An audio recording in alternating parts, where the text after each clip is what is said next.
Rain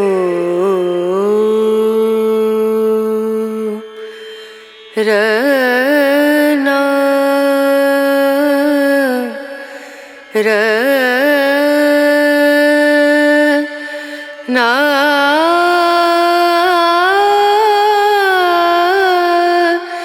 ನಾ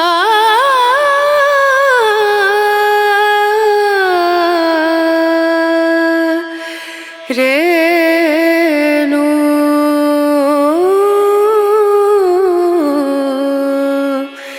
rain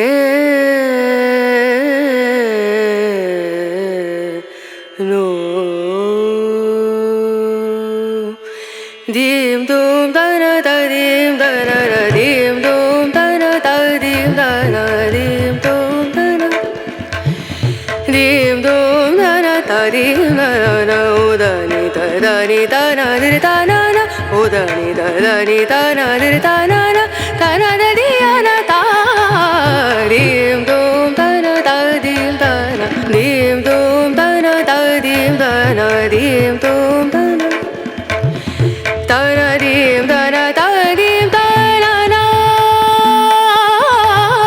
ಧನ ಧೀಂ ಧನ ಧೀಂ ಧನ ಧನ ಧಿಯನ ಧಿಯನ ಧನ ಧನ ಧೀಂ ಧನ ಧೀಂ ಧನ ಧನ ಧಿಯನ ಧಿಯನ ಧನ ಧೀಂ ಧನ ಧನ ಧಿಯನ ಧನ ಧನ ಧೀಂ ಧೂಂ ಧನ ಧೀಂ ಧನ ಧೀಂ ಧೂಂ ಧನ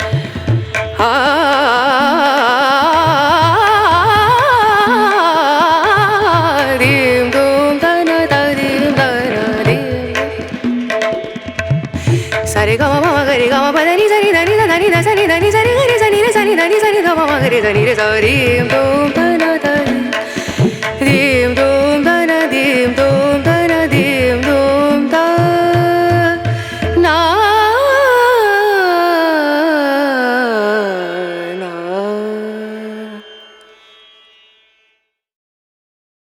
ಹಾಯ್ ಎಲ್ರಿಗೂ ನಮಸ್ಕಾರ.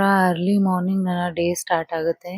ನಿಮ್ಗೆ ಎಲ್ರಿಗೂ ಗೊತ್ತಿರೋ ಹಾಗೆ ನನಗೆ ಮನೆನ ಈ ರೀತಿಯಾಗಿ ಇಟ್ಕೊಳ್ಳೋದಕ್ಕೆ ತುಂಬಾ ಅಂದ್ರೆ ತುಂಬಾ ಇಷ್ಟ. ಸೊ ಕೆಲವರು ಔಟ್ಡೇಟೆಡ್ ಅನ್ಕೊಳ್ಬಹುದು. ಅರ್ಲಿ ಮಾರ್ನಿಂಗ್ ಹೇಳೋದು, ಪೂಜೆ ಮಾಡೋದು ತುಂಬಾ ಹೋಮ್ಲಿ ಅನ್ನಿಸ್ಬೋದು. ವಾಟ್ ಎವರ್ ಏನೇ ಅನ್ಕೊಂಡ್ಲಿ, ನನಗೆ ಈ ತರ ಇರೋದು ಅಂದ್ರೆ ತುಂಬಾ ಇಷ್ಟ. ಈ ತರ ಇದ್ದು ನೋಡಿ ಮನೆ ಎಷ್ಟು ಕಳೆ ಕಳೆ ಆಗಿರುತ್ತೆ, ನಾವೆಷ್ಟು ಚೆನ್ನಾಗಿರ್ತೀವಿ, ನಮ್ಮ ಹೆಲ್ತ್ ಎಷ್ಟು ಚೆನ್ನಾಗಿರುತ್ತೆ ಅಂತ ಅದು ಫೀಲ್ ಮಾಡ್ದವ್ರಿಗೆ ಆ ಅನುಭವ ಗೊತ್ತಾಗೋದು ಅಂತ ಅನ್ಕೊಳ್ತೀನಿ. ಅಂಡ್ ಈಗ ನಾನು ಮಲ್ಟಿಗ್ರೈನ್ ಮಾಲ್ಟ್ ಪೌಡರ್, ನಿಮ್ಮ ಅಶ್ವಿನಿ ಮಲ್ಟಿಗ್ರೈನ್ ಮಾಲ್ಟ್ ಪೌಡರ್ನ ಮಾಡ್ತಾ ಇದ್ದೀನಿ. ಎಸ್, ನೀವ್ ಎಲ್ಲೇ ಹೋಗಿ ಬೆಳಗ್ಗೆ ಅರ್ಲಿ ಮಾರ್ನಿಂಗ್ ನೀವ್ ಯಾವ್ದಾದ್ರು ಒಂದ್ ಜರ್ನಿ ಮಾಡ್ತಾ ಇರ್ತೀರಾ ಅನ್ಕೊಳ್ಳಿ, ಅಥವಾ ಬೇರೆ ಕಡೆ ಟ್ರಿಪ್ ಹೋಗ್ತಾ ಇರ್ತೀರಾ ಅನ್ಕೊಳ್ಳಿ. ಸೊ ವಾಮಿಟ್ ಸೆನ್ಸೇಷನ್ ಆಗಿರ್ಬೋದು, ಅಥವಾ ತಲೆ ಸುತ್ತೋದು, ಹೊಟ್ಟೆ ತೊಳಸೋದು, ಈ ತರ ಎಲ್ಲ ಆಗ್ತಾ ಇದ್ರೆ ನೀವು ನೈಟೇ ಮಾಲ್ಟನ್ನ ಮಾಡಿಟ್ಟು ಬೆಳಗ್ಗೆ ಎದ್ದ ತಕ್ಷಣ, ಐ ಮೀನ್ ನೀವು 4 ಗಂಟೆಗೆ ಸ್ಟಾರ್ಟ್ ಮಾಡಿದ್ರು ಜರ್ನಿ, ಅಥವಾ 5 ಗಂಟೆಗೆ ಸ್ಟಾರ್ಟ್ ಮಾಡಿದ್ರು, ಹೊರಡೋ ಒಂದು ಹಾಫ್ ಅನ್ ಅವರ್ ಬಿಫೋರ್ ನೀವು ಮಾಲ್ಟನ್ನ ಕುಡಿದೋದ್ರೆ ತುಂಬಾ ಎನರ್ಜೆಟಿಕ್ ಆಗಿರುತ್ತೆ ಅಂತಾನೆ ಹೇಳ್ಬೋದು. ಅಂಡ್ ಎವ್ರಿ ಡೇ ನಾನು ಮಾಲ್ಟ್ ಕುಡಿತೀನಿ, ನಿಮ್ಗೆಲ್ರಿಗೂ ಗೊತ್ತಿದೆ. ಅಂಡ್ ಇದು ತೋರ್ಸಿರ್ಲಿಲ್ಲ, ಮೆಂತೆ ಕಾಳನ್ನ ಒಂದೂವರೆ ಸ್ಪೂನ್ ಅಷ್ಟು ನಾನು ರಾತ್ರಿನೇ ನೆನ್ಸಿಟ್ಟಿದ್ದೆ. ಇದನ್ನ ಇವಾಗ ತಿಂತಾ ಇದ್ದೀನಿ ಖಾಲಿ ಹೊಟ್ಟೆಲಿ. ಎವ್ರಿ ಡೇ ತಿನ್ನಲ್ಲ, ವಾರದಲ್ಲಿ 2 ಸರಿ. ಅಂದ್ರೆ ಮುಂದೆ ಶುಗರ್ ಬರ್ದೇ ಇರೋ ತರ, ಅಂದ್ರೆ ನಮ್ ಬಾಡಿನ ಒಂದು ಹೆಲ್ದಿಯಾಗಿ ಇಟ್ಕೊಳ್ಳೋದಕ್ಕೋಸ್ಕರ ಈ ರೀತಿಯಾಗಿ ಮೆಂತೆ ಕಾಳನ್ನ ತಿನ್ನೋದ್ರಿಂದ ಹೇರ್ ಅಂಡ್ ಸ್ಕಿನ್ ಮತ್ತೆ ಹೆಲ್ತ್ ಎಲ್ಲಾನು ಬ್ಯಾಲೆನ್ಸ್ ಆಗುತ್ತೆ ಅಂತಾನೆ ಹೇಳ್ಬೋದು. ಅಂಡ್ ಕೆಲವ್ರಿಗೆ ತಿನ್ನೋದು ಕಷ್ಟ, ಬಟ್ ನನ್ಗೇನ್ ಇದು ತುಂಬಾ ತುಂಬಾ ಕಹಿ ಆಗೋದೇ ಇಲ್ಲ, ವಾಮಿಟ್ ಬರೋ ತರ ಖಂಡಿತ ಆಗಿಲ್ಲ ನನ್ಗೆ. ತಿನ್ನೋದಕ್ಕೆ ಆತರ ಎಲ್ಲ ಏನು ಪ್ರಾಬ್ಲಮ್ಮೇ ಇಲ್ಲ, ಆರಾಮಾಗಿ ತಿನ್ಬಹುದು. ಅಕಸ್ಮಾತ್ ನಿಮಗ್ ತಿನ್ನಕ್ ಕಷ್ಟ ಆಗುತ್ತೆ ಒಂದು ಸಿಪ್ ನೀರ್ ಕುಡಿಬಹುದು. ಸ್ವಲ್ಪ ನಾನು ತಿಂದಾದ್ಮೇಲೆ ಒಂದ್ ಸಿಪ್ ನೀರ್ ಕುಡಿತೀನಿ. ಅಂಡ್ ಇಲ್ಲಿ ನೀವು ನೋಡ್ತಾ ಇರ್ಬೋದು ಗುಲಾಬಿ ದಳಗಳು. ಸೊ ಇದು ನಮ್ಮ ಗಿಡದಲ್ಲೇ ಬಿಟ್ಟಿರುವಂತಹ ಗುಲಾಬಿ ದಳಗಳು. ದೇವ್ರಿಗೆ ಮುಡ್ಸಿದ್ದನ್ನ ನಾನು ಹಾಗೆ ಎತ್ತಿಟ್ಬಿಟ್ಟು ಒಣಗಿಸಿ ಇಟ್ಕೊಂಡಿರ್ತೀನಿ. ಇದನ್ನ ನಾನು ಫೇಸ್ ವಾಶ್‌ಗೆ ಆಡ್ ಮಾಡ್ಕೊಳ್ತೀನಿ. ನೆಕ್ಸ್ಟ್ ಫೇಸ್ ವಾಶ್‌ಗೆ ಏನೇನ್ ಆಡ್ ಮಾಡ್ತೀನಿ ಅಂತ ತೋರಿಸ್ತೀನಿ ನೋಡಿ. ನಮ್ಮ ಗಿಡದಲ್ಲಿ ಬಿಟ್ಟಿರುವಂತಹ ಹೂಗಳು ಇನ್ನ ಮೇಲ್ಗಡೆನೂ ಇದೆ. ಇನ್ನು ಹೂಗಳು ಬಿಟ್ಟಿದೆ. ಬಟ್ ಅದನ್ನ ನಾನು ವಿಡಿಯೋ ಮಾಡ್ಕೊಂಡಿಲ್ಲ. ಸೊ ಇಲ್ಲಿ ಮನೆ ಮುಂದೆ ಬಿಟ್ಟಿರುವಂತಹ ಹೂಗಳನ್ನ ವಿಡಿಯೋ ಮಾಡ್ಕೊಂಡಿದ್ದೀನಿ. ಅರ್ಲಿ ಮಾರ್ನಿಂಗ್ ಇದು ಸ್ವಲ್ಪ ಕಿ ಏನ್ ಗೊತ್ತಾ ನಮ್ಮನೆ ಗಿಡದಲ್ಲಿ ಬಿಟ್ಟಿರುವಂತ ಹೂಗಳನ್ನ ಕೀಳೋದಕ್ಕೆ, ಕಟ್ ಮಾಡೋದಕ್ಕೆ ಮನಸ್ ಬರಲ್ಲ. ಅದ್ ನೋಡಿ ತುಂಬಾ ಅರಳ್ಕೊಂಡ್ಬಿಟ್ಟಿದೆ. ಇದು ಆಲ್ರೆಡಿ 1 ವೀಕ್ ಆಯ್ತು ಬಿಟ್ಟು. ಹೂವು ಕೀಳೋದಕ್ಕೆ ಮನ್ಸ್ ಬಂದಿಲ್ಲ. ಆದ್ರೂ ಏನ್ ಮಾಡಕ್ಕಾಗುತ್ತೆ. ಗಿಡದಲ್ಲೇ ಒಣಗೋಗೋದಕ್ಕೆ ಅಂತ ಅದಕ್ಕೂ ಒಂದ್ ಮುಕ್ತಿ ಕೊಡಿಸ್ಬೇಕಲ್ವಾ? ಸೊ ಹಂಗಾಗಿ ಕೃಷ್ಣನ್ಗೆ ಒಂದು ರೋಸ್ ಇಟ್ಟೆ. ಕೆಲವ್ರಿಗೆ ಅನ್ಕೊಳ್ಬೋದು ಏನು ಪ್ರತಿ ಸರಿ ಪೂಜೆ ಮಾಡಿದ್ರೇನನ ನಮ್ಗೆ ಒಳ್ಳೇದಾಗೋದು, ಇಲ್ಲ ಅಂದ್ರೆ ನಮ್ಗೆ ಒಳ್ಳೇದೇ ಆಗಲ್ವಾ ಅಂತ. ಸೊ ಖಂಡಿತ ಆತರ ಎಲ್ಲ ಏನಿಲ್ಲ. ಒಬ್ಬೊಬ್ರು ಒಂದೊಂದು ತರಹದ ಭಕ್ತಿನ ಭಗವಂತನ ಮೇಲೆ ಇಟ್ಕೊಂಡಿರ್ತಾರೆ. ಕೆಲವರು ಅವ್ರ ಕೆಲ್ಸನೇ ಕಾಯಕವೇ ಕೈಲಾಸ ಅಂತಾರಲ್ವಾ?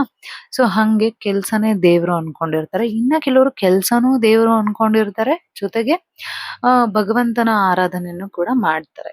ಸೊ ಈ ರೀತಿ ಇರೋರು ಇರ್ತಾರೆ. ಬಟ್ ನಂಗೆ ಹೆಂಗಂತಂದ್ರೆ ನಾವಿಷ್ಟು ಉಸಿರಾಡ್ತಾ ಇದೀವಿ. ಗಾಳಿನ ಉಸಿರಾಡ್ತಾ ಇದೀವಿ. ಇಷ್ಟು ಪ್ರಪಂಚನೇ ಸೃಷ್ಟಿಸಿರುವಂತಹ ಭಗವಂತ ಇಡೀ ಈ ಸೃಷ್ಟಿಗೆ ಏನಾದ್ರೂ ನಾವು ಕೊಡ್ಬೇಕಲ್ವಾ? ಹಂಗಂತ ಪೂಜೆ ಮಾಡೋದ್ರಿಂದಾನೇ ಏನೋ ಒಂದ್ ಕೊಡ್ಬೇಕು ಅಂತ ಅಲ್ಲ. ಬಟ್ ಇದು ನಮ್ಮ ಒಂದು ಸ್ಯಾಟಿಸ್ಫ್ಯಾಕ್ಷನ್, ಒಂದು ಗ್ರಾಟಿಟ್ಯೂಡ್ ಅಷ್ಟೇ. ಹಂಗೇನಾದ್ರು ಕೊಡ್ಬೇಕು ಅಂದ್ರೆ ನೋಡಿ ನಮ್ಮ ಸಾಲು ಮರದ ತಿಮ್ಮಕ್ಕ ಅವರು. ಸೊ ಅವರು ಯೂನಿವರ್ಸ್‌ಗೆ ಈ ಒಂದು ಸೃಷ್ಟಿಗೆ ಒಂದು ದೊಡ್ಡ ಕೊಡುಗೆನೆ ಕೊಟ್ರು. ಎಲ್ಲರೂ ನಾವ್ ಆತರ ಮಾಡಕ್ಕಾಗಲ್ಲ. ಅಟ್‌ಲೀಸ್ಟ್ ಎಲ್ರು ಒಂದೊಂದು ಕೆಲ್ಸಗಳ್ನ ಆ ರೀತಿ ಮಾಡ್ಕೊಳ್ಬಹುದು. ನನಗೆ ಪ್ರಾಣಿಗಳಿಗೆ ಊಟ ಹಾಕೋದು ಅಂದ್ರೆ ಇಷ್ಟ. ಇನ್ನ ಕೆಲವ್ರಿಗೆ ಇನ್ನ ಕೆಲವೊಂದು ಏನೋ ಬಡವ್ರಿಗೆ ಏನಾದ್ರು ಕೊಡೋವಂಥದ್ದು ಈ ತರದ್ದು ಮಾಡ್ತಾ ಇರ್ತಾರೆ. ನಾವಿರುವಂತಹ ಮನೆನೇ ನಮ್ಗೆ ದೇವಸ್ಥಾನದ ತರ ಇಟ್ಕೊಳ್ಬೇಕು. ಸೊ ಈ ರೀತಿ ಎಲ್ಲ ನನ್ಗೆ ಇಷ್ಟ ಆಗಿ ಈ ರೀತಿಯಾಗಿ ಪೂಜೆ ಪುನಸ್ಕಾರ, ಮನೆ ಮುಂದೆ ರಂಗೋಲಿ, ದೇವ್ರ ಮನೆ ಮುಂದೆ ರಂಗೋಲಿ ಈ ರೀತಿ ಇಟ್ಕೊಂಡಿರ್ತೀನಿ. ಇದು ಏನೋ ಒಂಥರ ಪಾಸಿಟಿವ್ ಅಂದ್ರೆ ಎಷ್ಟು ಪಾಸಿಟಿವ್ ಅನ್ಸುತ್ತೆ ಅಂತಂದ್ರೆ ನೀವು ನಂಬಲ್ಲ. ಒಂದು ಸರಿ ನೀವು ಈ ರೀತಿ ಇದ್ದು ನೋಡಿ. ನಿಮ್ಗೆ ಒಂದು ಪಾಸಿಟಿವ್ ಫೀಲ್ ಆಗುತ್ತೆ. ಸೊ ಹಾಗಾಗಿ ನಂಗೆ ಈ ರೀತಿ ಎಲ್ಲ ಇರೋದಕ್ಕೆ ಇಷ್ಟ. ಭಗವಂತ ಮೆಚ್ಚುವಂತ ಕೆಲ್ಸಗಳ್ನ ಮಾಡ್ಬೇಕು. ಅದೇ ಒಂದು ದೊಡ್ಡ ಪೂಜೆ ಅಂತ ನಾನ್ ಅನ್ಕೊಳ್ತೀನಿ. ಸೊ ಎಲ್ರಿಗೂ ಭಗವಂತ ಒಳ್ಳೇದನ್ನ ಮಾಡ್ಲಿ. ಎಲ್ಲರೂ ಆರೋಗ್ಯವಾಗಿ ಚೆನ್ನಾಗಿರಿ ಅಂತ ಭಗವಂತನ ಹತ್ರ ಬೇಡ್ಕೊಳ್ತೀನಿ. Thank you so much and I think ಈ ವಿಡಿಯೋ ಇಷ್ಟ ಆಗಿರುತ್ತೆ ಅನ್ಕೊಳ್ತೀನಿ. ನೆಕ್ಸ್ಟ್ ವಿಡಿಯೋದಲ್ಲಿ ನಾನು ನಿಮ್ಮನ್ನ ಭೇಟಿ ಆಗ್ತೀನಿ. ಅಲ್ಲಿವರೆಗೂ ಲವ್ ಯು ಆಲ್. ಬಾಯ್.